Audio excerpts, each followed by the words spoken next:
me get my... Good morning. As I say every time, good morning, good afternoon, good evening, wherever you are in the world. It's always good to be with you, and it's always especially good to be with my two colleagues, one in Dubai, Fiby Francis, and the other one in Bahrain, Mohamed Shukri. Good morning to you, where it is morning, or it's afternoon now for you gentlemen. Good afternoon. Good afternoon from Bahrain, everyone. Good afternoon, and also those who are celebrating Ramadan Kareem. Thank you so much. So, gentlemen, we cover broad areas when we're talking about the leadership challenge, don't we? I think we do. And I'm aware that sometimes, occasionally, people will say, oh, that doesn't apply to us. Oh, really? Leadership doesn't apply to you? Building relationships doesn't apply to you? Living your values doesn't apply to you? Oh, really? So I know, Mohamed, you come from a very important background. Background, when I say it's important to every organisation to a greater or lesser extent. Would you agree? Absolutely, yeah. Organisation, but to a greater or lesser degree, depending on the operations of that organisation, correct?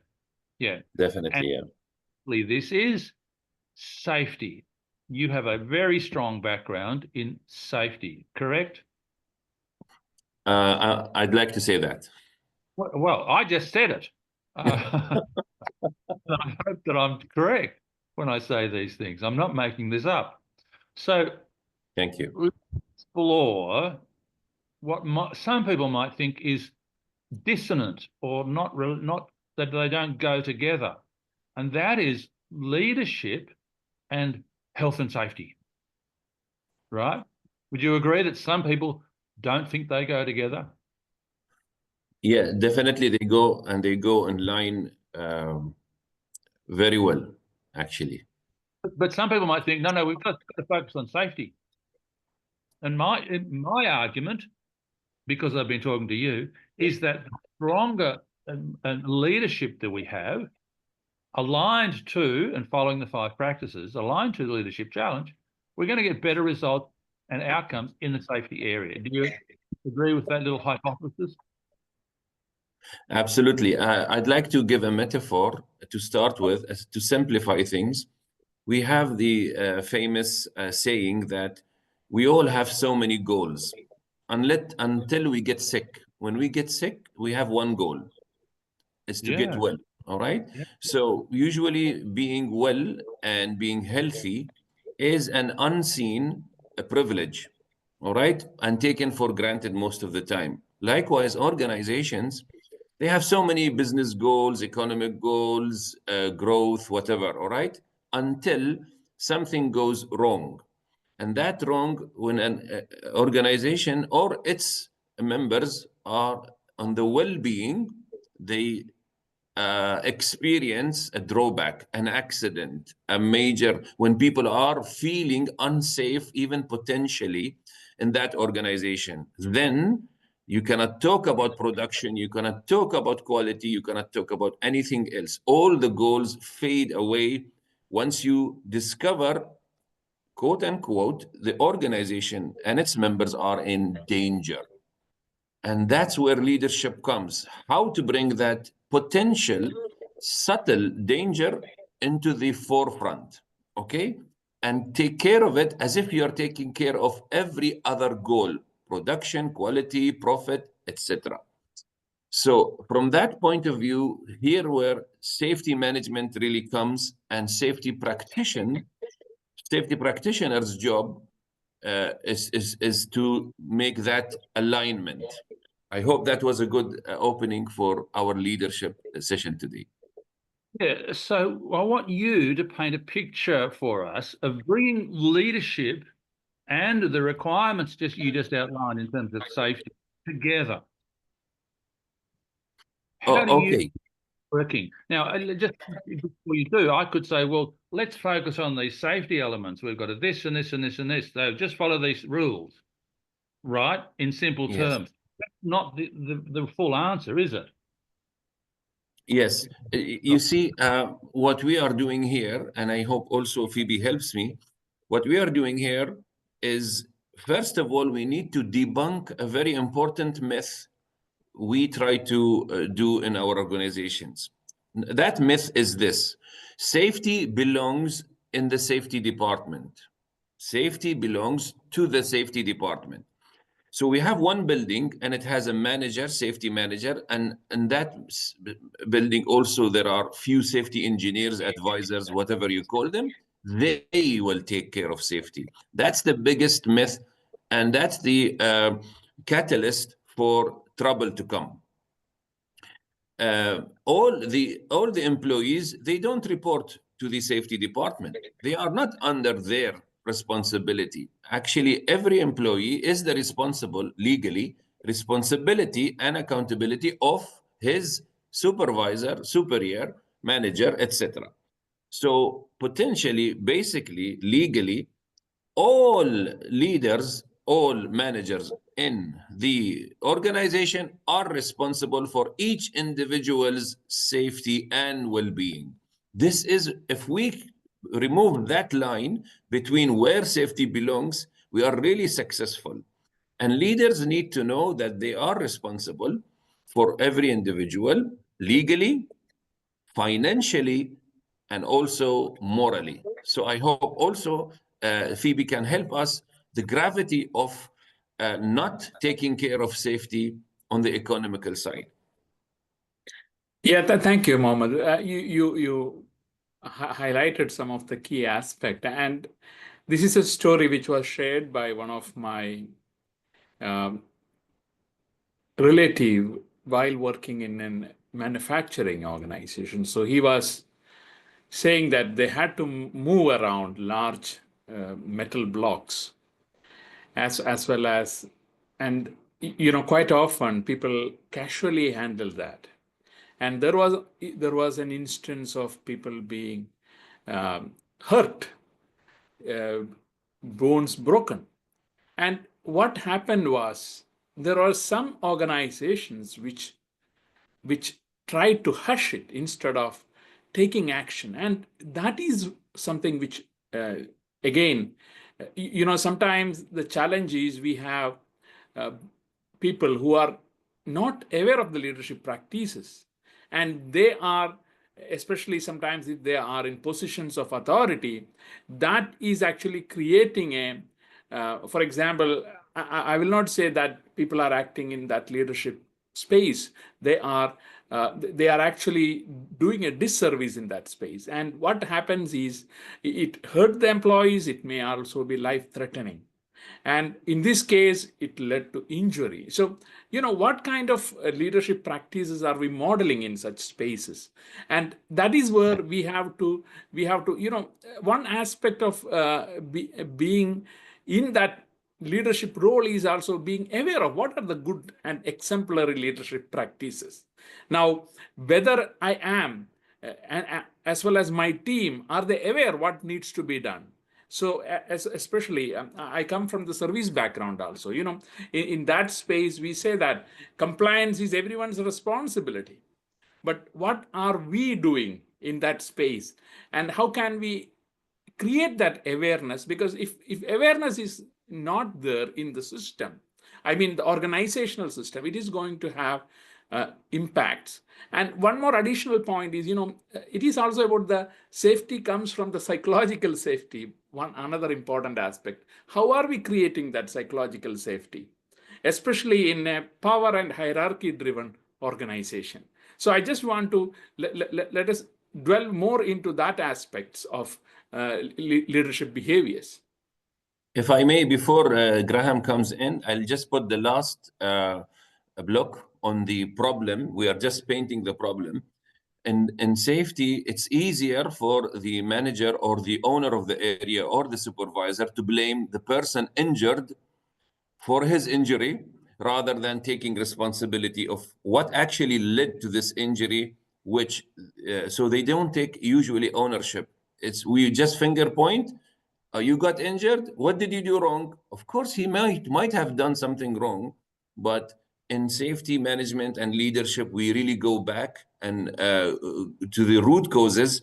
And 80%, according to the studies, 80% of the time, the management is responsible actually for the ultimate injury. So giving the microphone to you, Graham. 80% time. That's significant. I didn't think it would have been that high. It is, yeah.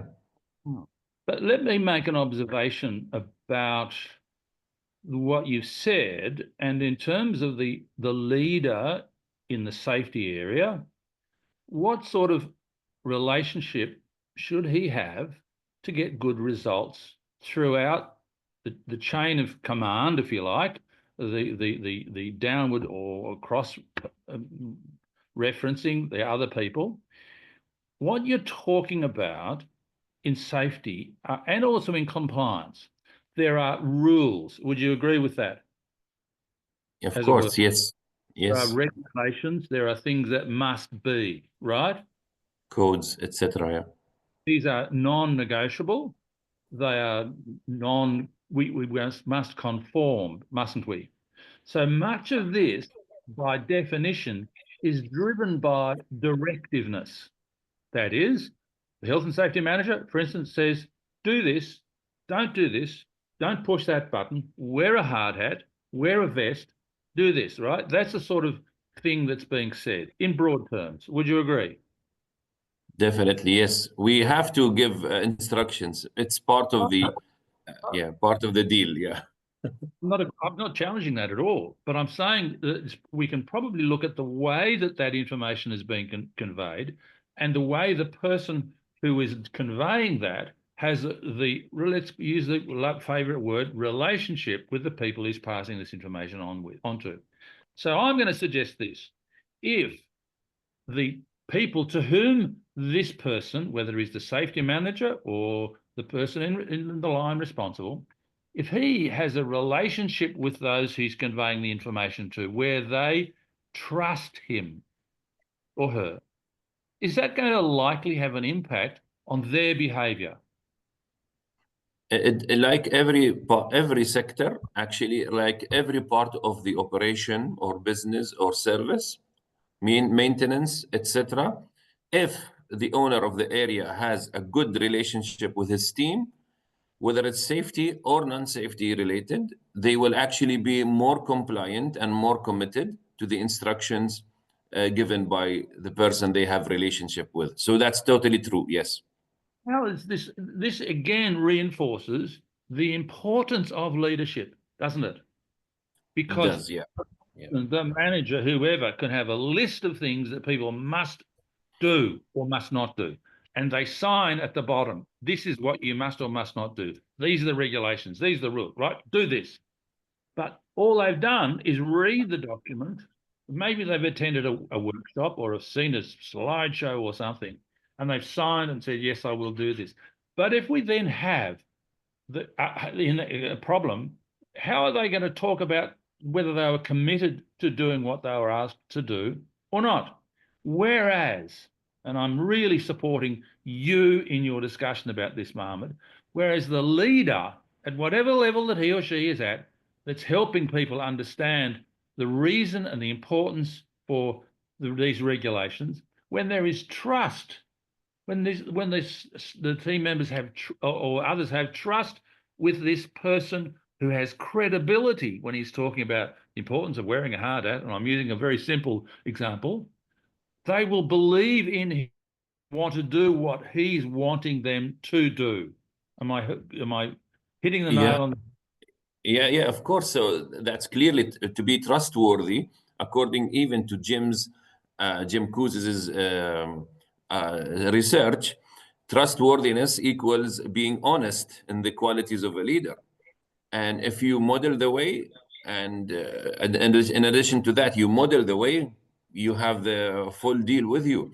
So you are following what you're saying, you're doing what you say you would do, okay? And you're creating trust. There is no reason people don't want. They are very much compelled and attracted to follow your steps, and they will do it gladly. They want to, not because they have to. Yeah, and that's what's the key to this, isn't it? It's because they want to, not because they have to, not because they've signed a document with 27 points that they've got to follow every day. Yeah. Because they want to. And when they want to look after themselves, and the health and safety of their colleagues, that's when you're going to get genuine results, correct? And Yes. where does it come from? It comes from the leadership. So we Yes. talked following the way. Yes, go ahead.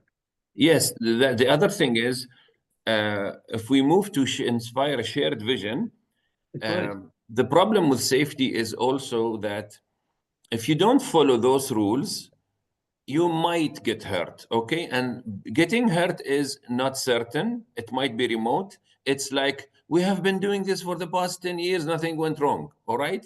It even happens in domestically at home. I've been using this knife in this way and nothing went wrong.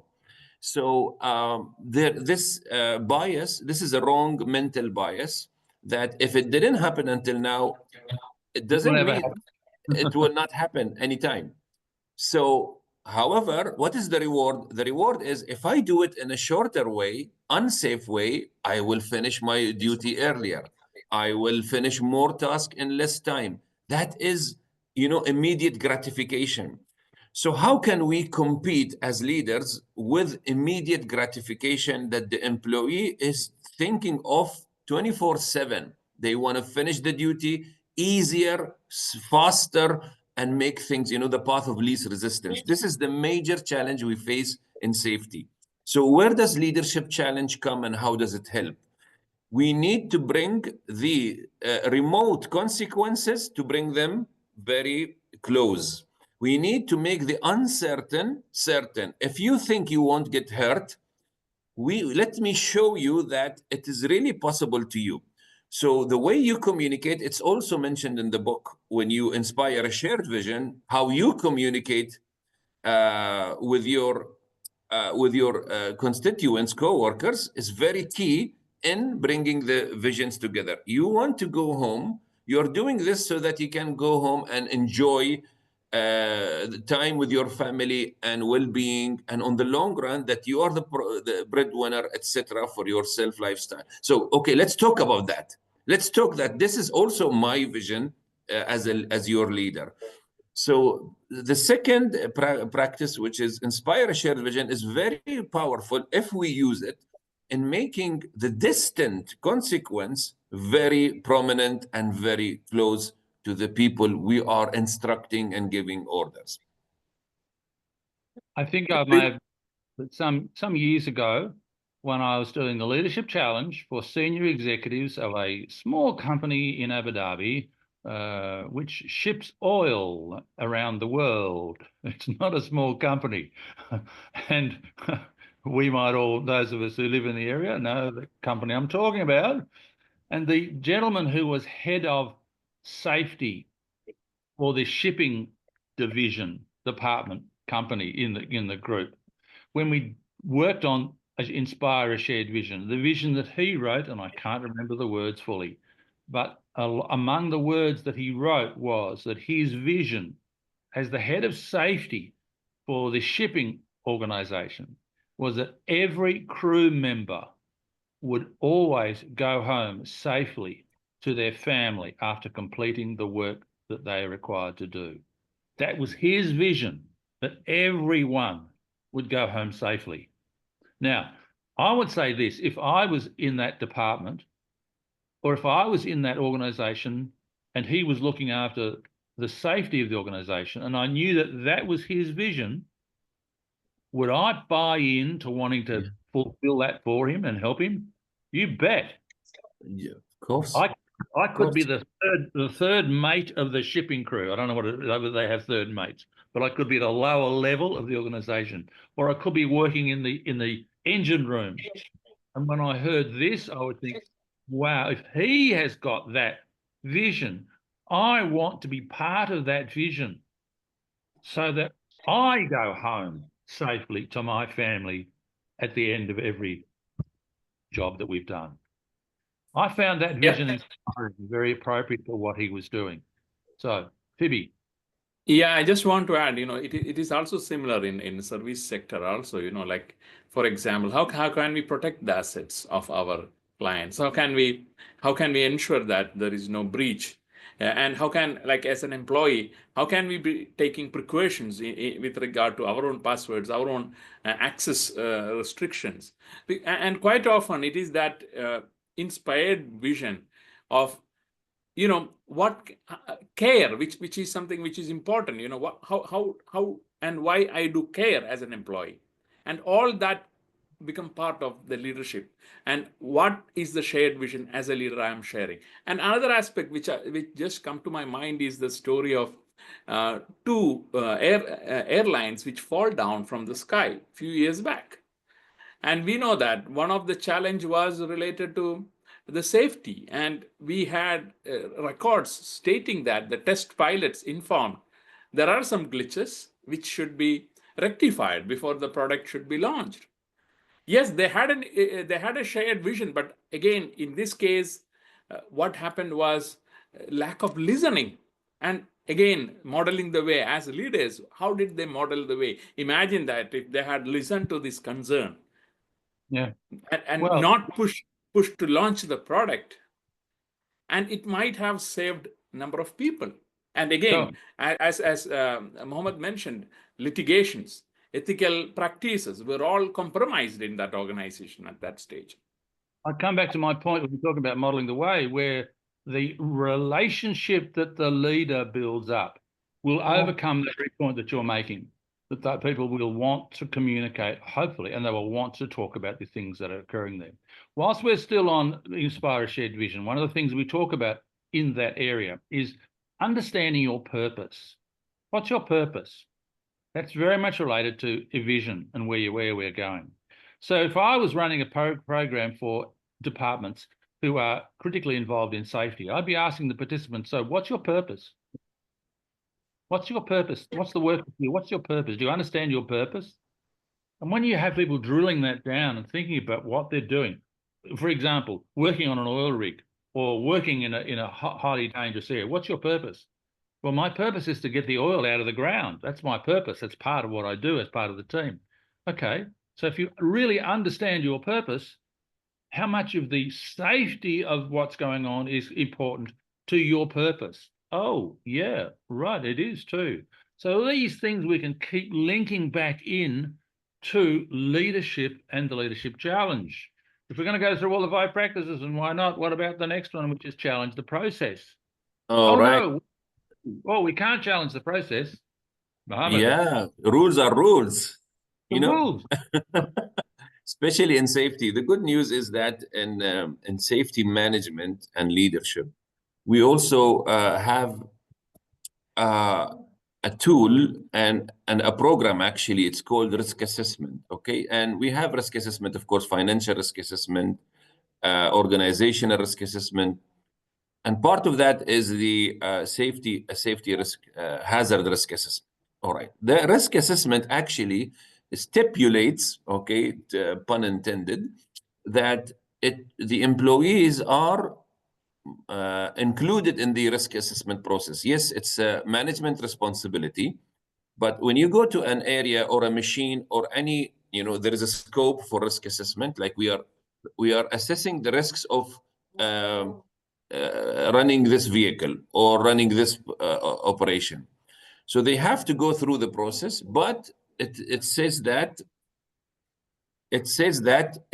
there must be the employees working must be included on this vehicle because they know exactly what they go through, and their ideas, their inputs must be taken into consideration, and their recommendations also must be taken into the consideration when we are doing the final rectification. And we are open to change.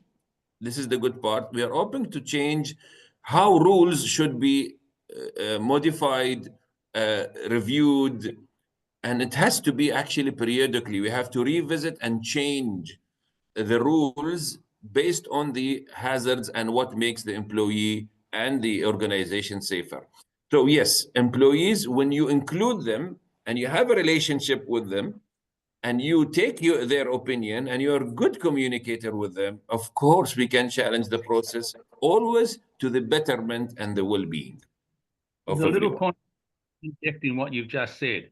When you have the relationship, they want to communicate to the person above because of the problem, because they know that what they're going to communicate will be received and listened to, rather than saying, why bother telling them? They never listen to what I say. We can't have that attitude in the health and safety area. You know what's dangerous about not having a relationship and trust? Yeah. The employee can give you wrong data, wrong Yeah. information, because you have no idea how things are done exactly. You only have the books as the manager and supervisor. He's the guy who's running the vehicle 24/7. When you go with him and inspect the vehicle, he can bring all sorts of stories if he can. He can fabricate and he can give you a beautiful picture, bright picture of what he is not actually doing. Okay? And you'll be satisfied. Let us sign the document and let's go home. But if you're honest, an honest leader, and you give him the space to share, and there are no bad consequences, no pinpointing, no blaming, of course people will not be afraid and tell you the truth about what's really going on the shop floor. This is a major point in managing health and safety, because sorry to say that inherently organizations actually, they have the fear factor, the blame factor is there. It's still rampant there. And you need, as a leader, to remove that fear and tell them it is safe. Again, it is safe to view your points and give me your ideas. Let me make this point, then I'll come back to you. Well, I'm thinking when you're saying that is there might well be some employees who will who have found perhaps, let's say, a shortcut in doing something with some of the machines, a shortcut, another way to, and gets there. But inherent in that shortcut could be wear and tear on the machinery or something, you know what I'm saying? And very quickly lead to an explosion, a breakdown, whatever. But if you don't have the relationship, that employee is not going to talk about this to the person who's conveying the health and safety risk. Because I'm giving something away. Why should I tell him that I'm breaking the rules? I'm not going to do that. I'm going to keep breaking the rules because it hasn't caused the problem yet. And then suddenly, bang. So the relationship is critical, isn't it? We keep coming back to that. Fiby. You know, when Mohammed was sharing that, I was thinking, if we scan our environment, you know, we might have heard about many big names in our regions, in our countries, who were once large conglomerates of businesses. And in many cases, due to lack of compliances, lack of better practices, we have seen these names disappearing from the market. And we can see n number of such examples where, there are reasons where. And one aspect is quite often, if we look into the Glassdoor reviews of companies, what people are writing about the practices, about the leadership, you see, and that is also another aspect of attracting talent in the workplace. How serious you are to get better talents, and better talents review what are the feedbacks, how things are done within the organization, and whether challenging the process is allowed, or if we challenge the process, are we out of the organizational system? All these are out there as public reviews. And quite often, if we are in the senior leadership roles, listening, how am I listening? And again, it comes back to the modeling the way. And also it linked to the next one, enabling others to act. Because if people want to be sharing their thoughts, are we enabling them, or are we creating that psychological insecurities within the people's mind so that they keep it mum? And then what kind of impact it leads in the organizational functioning? Mohamed, let me run something by you as we're now talking about enable others to act. And I want you, with your safety background, to respond to what I'm going to suggest. And I'm specifically talking about enable others to act. If I, as a leader in this area, have a number of, let's say, 4 or 5 people who report to me, who I may direct report, I'm going to suggest that I could say to each person, and I'll do it individually, So I might say, Ali, the area that you're working on from a safety aspect, I want you to look at that and see if there are ways that we can improve the overall safety risk in the area that you're working on. And I want you to come up to me with some genuine suggestions on how we can improve the safety risk that's there and still continue or even improve productivity. Now, I could do that with each person. How are they likely to be feeling when I make this suggestion to them? Of course, they will be empowered, and they will be, and of course, they will be surprised also. Really? Can I change something in the organization? I thought I am just a doer. I am not a thinker. Of course, that is very enabling and empowering. Why wouldn't that? Now, obviously, we need to tweak it a little bit, I guess. But even if what I want you to do is to come up with ideas and come and talk to me about those ideas of change, or the team. We'll talk to the team, and then when they come up with those ideas, there's a chance that they're ideas that we, who are not on the floor, would be surprised to hear. Correct? And then we might say, "Wow, you come up with this idea. Think, I never thought of that. What a great way of making safety." Yes. Yes. Yes. And so you're enabling others to act, you're empowering them to come back to you with ideas as to how to make positive changes and to improve safety overall. Now, Yes, no matter how dark safety is always painted with accidents. You know what is something by knowing its opposite. For example, always safety talks about dangers. It talks about hazards. It talks about getting hurt. So it's not a pleasant place to be. It's like a hospital. Like, okay, there are doctors, nurses, brilliant people, but it's a place where diseases are, right?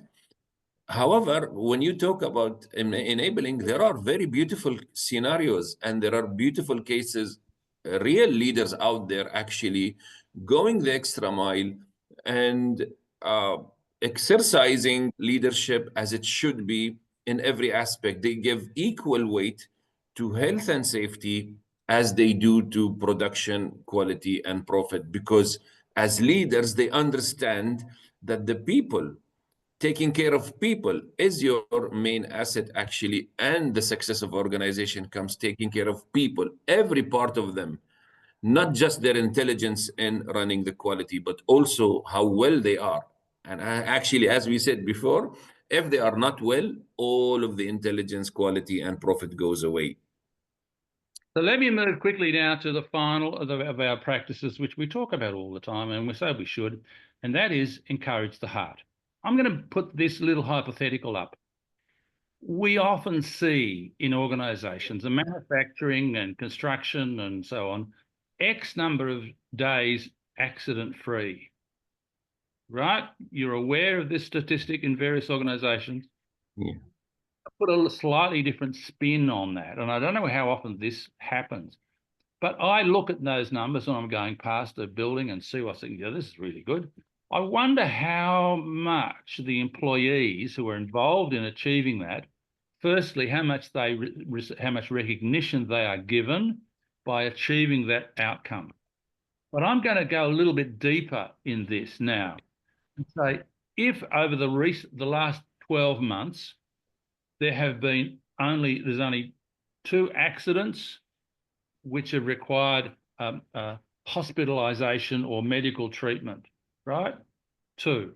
And if we look back in the previous 12 months, we see that there were 5 that required similar attention. In other words, in simple terms, the current 12 months, the most recent 12 months have been virtually accident-free, right? That's what I'm trying to say here. But comparing that to the previous year, I would want to then say to the team, look at what you have done.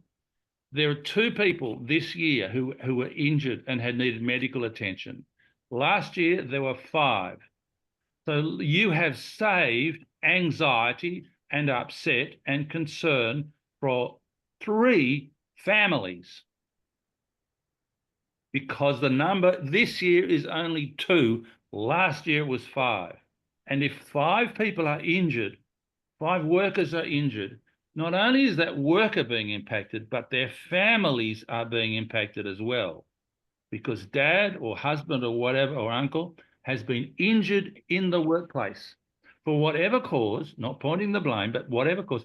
But when we look at the figures and say, look at the improvement, and make it personal to these people and say, what you have done has impacted on less families.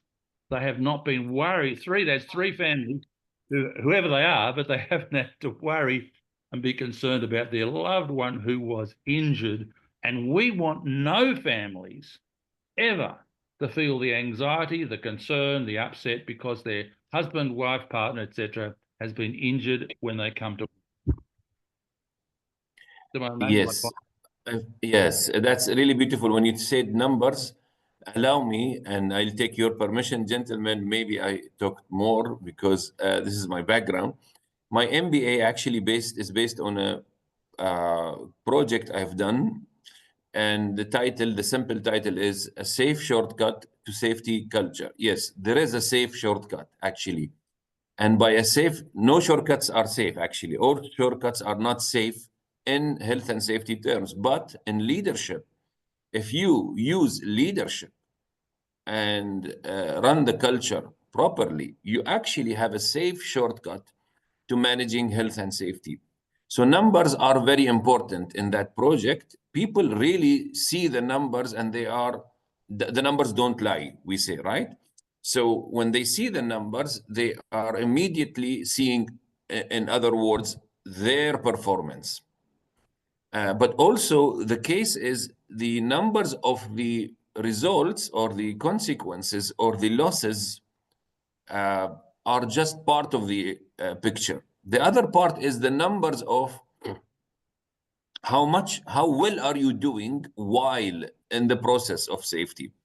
See, we can wait at the end of the year and do the counting, how many man hours we have spent without losses. We call it the consequences anyway.